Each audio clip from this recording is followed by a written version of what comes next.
මනෝවිද්‍යාව කියන වචනේ මනෝවිද්‍යාව සයිකොලොජි කියන වචනේ හැදුනේ කොහොමද? කැමතිද මේ ගැන ඉගෙන ගන්න? කැමතිද මේ සම්බන්ධව අලුත් දේවල් ගන්න? සමහර විට වෙනකොට හිතන්න. සමහර විට අලුත් සයිකොලොජි වලට සයිකොලොජි ශාස්ත්‍රයට මේ විෂය මේ දැනුම ඉගෙන ගන්න අලුතෙන් ආපෙනෙක්. එහෙම කෙනෙක් නම් ඔයාට මේ දැනුම ගන්න. හොඳයි. මම ආරම්භ කරනවා. පැරණි යුගයේ දාර්ශනික තුලින් ඉදිරි විෂයක් තමයි මනෝවිද්‍යාව. ඒ කියන්නේ වාටර් දර්ශනයක් තියෙනවා මට දර්ශනයක් තියෙනවා. ඉතින් මේ වගේ දර්ශනයක් එකතු වෙලා ඈත අතීතයේ ඉඳන් ගොඩනැගුණු විෂයක් තමයි මනෝවිද්‍යාව කියන්නේ. හරි. ඊට පස්සේ සතවර්ෂ ගණනාවක් දර්ශනය තුලින් සංවර්ධනය තමයි මේ ගමනේ කිස්තු පූර්ව 6 වන සියවසේදී මනෝවිද්‍යාව පිළිබඳ දාර්ශනිකයන් විසින් විවිධ දාර්ශනික මත ඒ කියන්නේ මනෝවිද්‍යාව කියන්නේ මෙහෙම දෙයක්.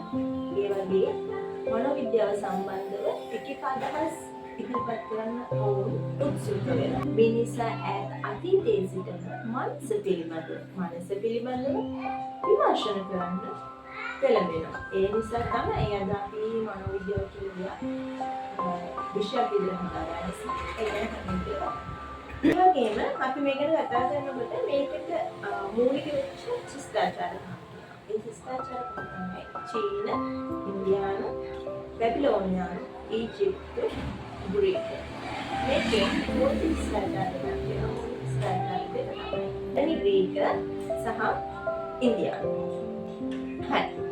දැන් අපි බලමු සයිකොලොජි කියන නම හැදුනේ කොහොමද කියලා. පැරණි ග්‍රීක භාෂාවක් තිබුණා සයිකි.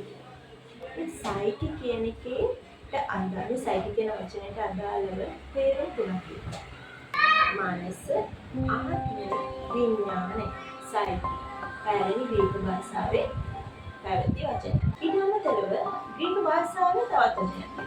වචනේ ඇවිල්ලා ලෝගෝස්. සයිකි and logos. මේ ලෝගෝස් කියන එකේ තේරුම උනේ සාකච්ඡාව සහ අධ්‍යයනය.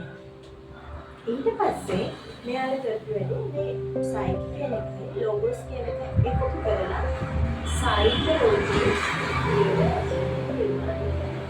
මේව ප්‍රධානව පෙනී යන්නේ මනස හේවත් ආත්මය අධ්‍යයනය කිරීම මනෝවිද්‍යාව බව. කොහොම හරි කාලයත් එක්ක ආත්මය යන සංකල්පය යටතේ තමයි මෙයාලා සයිකොලොජි මනෝවිද්‍යාව අරගෙන ගියේ. ඒකටත් අපිට අධ්‍යාත්මික විද්‍යාව විදියට කියන්නේ. ඒ කාලේ කොහොම කාලයත් එක්ක ගෙවිගෙන යනකොට මෙයාලට ආත්මය කියන සංකල්පය ප්‍රකරණ අපහසු. කාලයත් එක්ක පසු කාලීන මේකට ආපවලට එකතු වුණා. මනස හේවත් සිත යන්න භාවිත වුණා.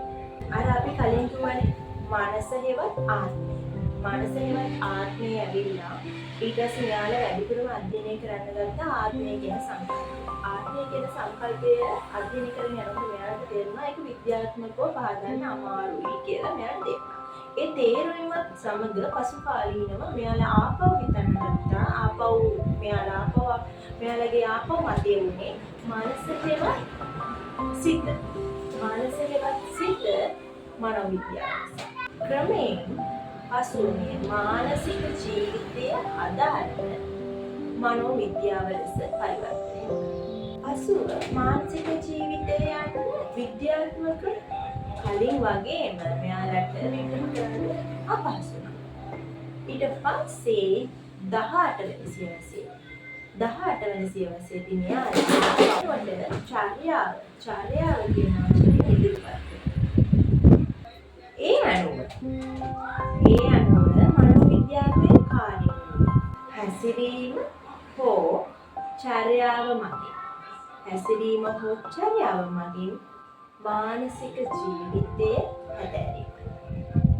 මේ නිසා වර්තමානයේ මනෝවිද්‍යාව චර්යා විද්‍යාවක් ලෙස වර්ධනය විය. මුල්කාලීනයේ මනෝවිද්‍යාවේ අරමුණු වුණේ මිනිස් හැසිරීම, මොළයේ ක්‍රියාකාරීත්වය. මිනිස් හැසිරීමේ මොළයේ ක්‍රියාකාරීත්වය අනුව විග්‍රහ කිරීම. ඒ කියන්නේ මිනිස් හැසිරීමයි මොළයේ ක්‍රියාකාරීත්වය දෙක එකතු කරලා තමයි මේ සයිකොලොජි මනෝවිද්‍යාව කියන්නේ විග්‍රහ කරන්නේ. අන්තිමට සියවසට පසුව මනෝවිද්‍යාව විවිධ අංශ කරා පැතිර ගිය අතර ස්වාධීන විෂයක් වශයෙන් සම්බන්ධ වෙනවා.